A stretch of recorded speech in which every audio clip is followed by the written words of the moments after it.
سلامونه نیکې هیلې احترامات مې ومنئ خپل وطن ګل وطن چینل ته ښه راغلاست مینهوالو په دې امید چې تاسو به راته روغ او جوړ وئ او د صحت کلوي کې بنغښتي وئ ذبیح الله ایمان یم چې ستاسو په چوپړ کې له یوې نوي او خوندورې ویډیو سره حاضر شوی یم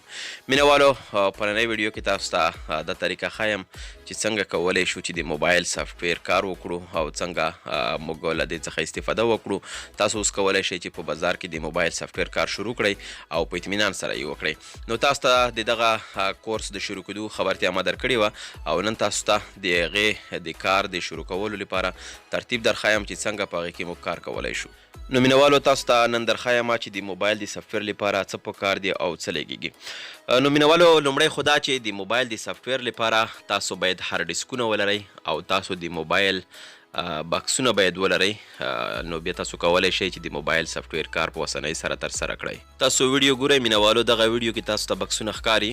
دغه د موبایل بکسونه دي دا ګورئ مینهوالو دغه Z3X بکس دی چې د سامسنګ موبایلو لپاره کار کوي دغه بکس چې دی په دغه کې ډېر کارونه کیږي تاسو به وایئ چې بکس څه ته وایي د موبایل مربوطه د سافټویر کار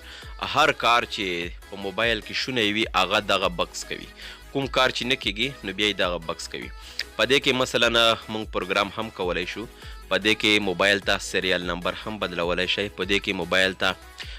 سارټ یا آیمی هم بدلولی شئ په دې باندې تاسو سیم لاک هم کولی شئ چې کنټري لاک ورته وایي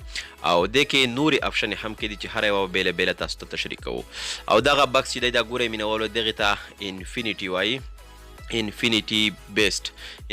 بیسټ دا د نوکیا دپاره ده چې د نوکیا د موبایلو لپاره استعمالیږي او تاسو ته به یې زه بیله بیله تشریح کوم چې دا څه رقم کار کوي کوم رقم بکس دی او کوم کارونه پکې کیږي خو دومره یې وپېژنئ چې دغه انفینیټي بیسټ نومیږي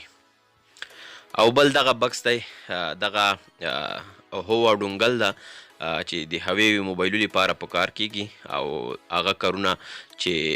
دغسې نشونې وي نو په دې بکس کې کیږي د هوې موبایلو لپاره همداشان دغه بکس ګورئ دغې ته BST وایي چې په دې کې زیات موبایلونه کیږي سامسنګ ایکزایمي HTC MTK او داسې نور بکسونه دې کې ډېر کارونه کیږي هغه به تاسو ته یو یو بیل بیل تشریح کوم او دا ګورئ دغې ته CM2 وایي انفینیټي CM2 تاسو نومونه زده کوئ انشاءالله چې په بله ویډیو کې تاسو ته د دې کار ښایم دغه د چاینیز موبایلو لپاره کار کوي انفینیټي CM2 چاینیز موبایلو ته کار کوي او هغه کارونه پکې کیږي دا هم انفینیټي CM2 ده دوهمه ډونګل ده او دغه بکس ګورئ دغې ته NCK او پلس UMT وایي چې دغه ډېر کارونه کیږي او NCK Pro 2 په نوم یادیږي نو د دغې کار به هم تاسو ته ښایم چې څنګه کار کوي او دغه ته بیا UEFS وایي چې د نوکیا موبایلو لپاره کار کوي دا چې هغه بکس هم د نوکیا لپاره کار کوي او دغه ډونګل هم د نوکیا لپاره کار کوي نو دا څنګه کار دی او څنګه کار پکې کیږي دغه به انشاءالله تاسو ته تشریح کوم نوالو تاسو فقط په دغه ویډیو کې د دغه بکسو نومونه زده کوئ انشاءالله چې هر یو به بیل بیل د تشریح کوم او هر یو نه به بیل بیل کارونه کوو نو دا چې بکسونو باندې کوم رقم کار کیږي او څرنګه موبایلونه پې جوړیږي نو دغه به انشاءالله تشریح کوو دغه بکسونه چې زه تاسو تشریح کوم مینهوالو دغه ته به تاسو ته انسټالیشن به هم درښایم چې څنګه انسټال کیږي څنګه دې ته ډرایور کیږي څنګه په یو موبایل کې کار کولی شو څنګه یو موبایل ته پروګرام کولی شو همداشان د یو موبایل سکرین لاک متولی شو څنګه یو موبایل ته کوډ متولی شو او سامان بچ کولی شو چې کوډ ډیلیټ شي او سامان بچ شي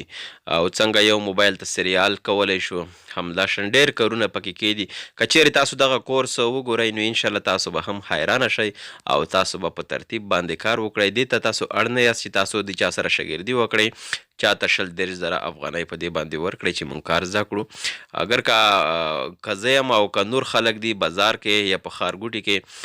چې څومره دغه سافټویر کار کوي کله چې شاګردان نیسي دوی نو 20,000 15,000 او 10,000 افغانۍ له دې څخه اخلي او دا کار پې زده کوي نو تاسو ته زه دغه طریقې فری ښایم تاسو چې هر نوع مشکل لرئ د سافټویر مربوطه کار موبایل کې، نو تاسو له ما څخه پوښتنه کولی شئ انشاءالله چې تاسو ته به یې ضرور طریقه درښیم. نو مینوالو ویډیو را لنډومه، ویډیو اوږده شوه، تاسو زموږ نورې ویډیوګانې وګورئ انشاءالله چې په راتلونکي ویډیوګانو کې به زه